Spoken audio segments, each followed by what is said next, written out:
नमस्कार, मी स्मिता. स्मितूज रेसिपीमध्ये तुमचं खूप खूप मनापासून स्वागत. आज आपण मऊ लुसलुशीत, खमंग, स्वादिष्ट असा आंब्याचा शिरा बनवतोय. चवीला अतिशय अप्रतिम हा शिरा बनवून तयार होतो. जेवढा बनवायला सोपा तेवढाच रुचकर हा शिरा. बनवताना थोडीफार काळजी घेतली तर खूप असा मऊ लुसलुशीत आणि अजिबात चिवट न होणारा हा शिरा बनवून तयार होतो. चला तर मग रेसिपीला आपण सुरुवात करूया. मी 1 वाटी रवा घेतला आहे. ज्या वाटीने मी रवा मोजते त्या वाटीने दूध, तूप, साखर आणि आंब्याचा रस मोजून घेणार आहे. आता 1 वाटी बारीक रव्यासाठी मी 1 वाटी आंब्याचा रस काढून घेते, त्याला मिक्सरला बारीक करून घेणार आहे. आता 1 वाटी दूध घेते मी, त्याला उकळण्यासाठी बाजूला ठेवते. ते तापेपर्यंत आपण पुढची तयारी करूया. आता कढई तापल्यानंतर त्याच्यात मी अर्धी वाटी तूप घेतले. 1 वाटी रव्यासाठी अर्धी वाटी तूप पुरेसं होतं. रवा जाड असू द्या किंवा बारीक असू द्या. आता रवा घेताना मी 0 नंबरचा बारीक रवा घेतला आहे. तुम्ही हवं तर जाड रवा घेऊ शकता. फक्त आपल्याला दूध किंवा पाण्याचं प्रमाण दुपटीचं करायचं आहे. मी 1 वाटी बारीक रव्यासाठी 1 वाटी दूध घेते.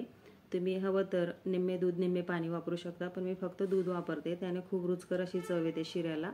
आणि जाड उपीटला वापरतो तो रवा जर असेल मध्यम रवा, तर त्याला तुम्ही 1 वाटी रव्यासाठी 2 वाटी दूध किंवा पाणी वापरू शकता. फक्त एवढाच आपल्याला बदल करायचा आहे. आता बारीक रव्यासाठी मला फक्त 1 वाटी दूध लागते. आता अर्धी वाटी तूप घेऊन त्याच्यात हा रवा भाजते मी. रवा भाजताना आपल्याला मध्यम गॅसवरती भाजायचं आहे, ही काळजी घ्यायची. जेणेकरून तो कच्चट राहणार नाही याची काळजी घ्यायची. असं त्याचं तूप सुटायला लागला, असा मोकळा मोकळा हलका झाला म्हणजे हा रवा आपला भाजून होतो असं समजायचं. आता घड्याळाच्या टायमाप्रमाणे मला मध्यम गॅसवरती 15 मिनटं लागलीत भाजण्यासाठी. खूप छान असा खुसखुशीत हा रवा भाजून तयार झाला आहे. आता मोकळा मोकळा असा रवा झाला. या स्टेजला आपण याच्यात दूध टाकायचं आहे. रवा पूर्ण भाजल्यावर याच्यात दूध आपण गरम करून टाकायचं आहे. गरम करून का तर मग गरम करून दूध जर आपण टाकलं, साधा शिरा असू द्यात की हा आंब्याचा शिरा, गरम केलेलं दूध पाणी जर आपण टाकलं तर असा मोकळा मोकळा हा शिरा होतो, चिवट होत नाही. ही काळजी आपण घ्यायची. जर आपण गारच दूध किंवा पाणी वापरलं तर हा चिकट असा हा शिरा बनून तयार होतो. त्यामुळे आपण गरम करून वापरायचं. आता दूध टाकल्यानंतर गुठळी पडणार नाही याची काळजी घेत आपण व्यवस्थित मिक्स करायचं आहे आणि त्याला झाकून 1 मिनिटाची आपण वाफ द्यायची. आता 1 मिनिटाची वाफ दिल्यानंतर असा मोकळा फळफळीत आपला हा शिरा रवा भाजून तयार झाला आहे. आता ह्या स्टेजला आपण त्याच्यामध्ये साखर टाकायची. मी 1 वाटी फुल भरून साखर टाकली. तुम्ही जेवढा रवा जर मध्यम गोडाचं खात असणार तर जेवढा रवा तेवढी तुम्ही साखर वापरू शकता. माझ्याकडे जास्तीचं गोड लागतं म्हणून मी फुल वाटी भरून साखर वापरली. आता साखर मिक्स केल्यानंतर आपला हा रवा थोडा पातळसर वाटणार, कारण साखरेचं पाणी सुटते त्याला. सैलसर झालं आहे मिश्रण. आता याला व्यवस्थित मिक्स करून आपण 1-2 मिनिटासाठी वाफ द्यायची, जेणेकरून साखरेचे खडे पूर्ण विरघळतील त्याच्यात. आता पूर्ण साखर विरघळली बघा आपली त्याच्यामध्ये.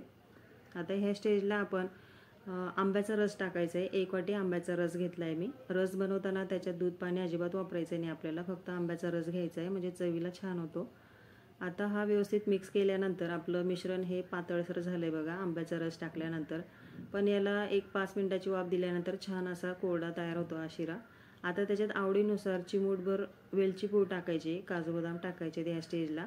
वेलची पूड थोडी कमी टाकायची, कारण आंब्याची नॅचरल टेस्ट ही खूप छान असते म्हणून थोडं कमी प्रमाणात मी टाकली. तुम्ही तुमच्या आवडीनुसार कमी जास्त करू शकता. आता आंब्याचा रस टाकल्यानंतर याला 5 मिनिटाची वाफ देऊन घेतली. तुम्ही पाहू शकता तूप सुटायला लागले त्या शिऱ्याला. आता खूप छान असा हा मोकळा मऊ लुसलुशीत असा शिरा बनवून तयार झाला आहे. मी हा बारीक रवाचा शिरा करते कुठलाही शिरा असला तरी, कारण त्याची टेस्ट ही खूप अशी मऊ लुसलुशीत टेस्ट येते म्हणून मला बारीक रव्याचा आवडतो. तुम्ही हवं तर जाड रव्याचा करू शकता. आजची रेसिपी कशी वाटली मला कमेंटमध्ये नक्की सांगा. सगळं साहित्य अगदी परफेक्ट प्रमाणात सांगितलं आहे, त्यामुळे शिरा खूप छान बनवून तयार होतो. नक्की ट्राय करून बघा. अशाच नवनवीन वेगवेगळ्या रेसिपी पाहण्यासाठी माझ्या चॅनलला सबस्क्राईब करा, लाईक करा, कमेंट नक्की करा.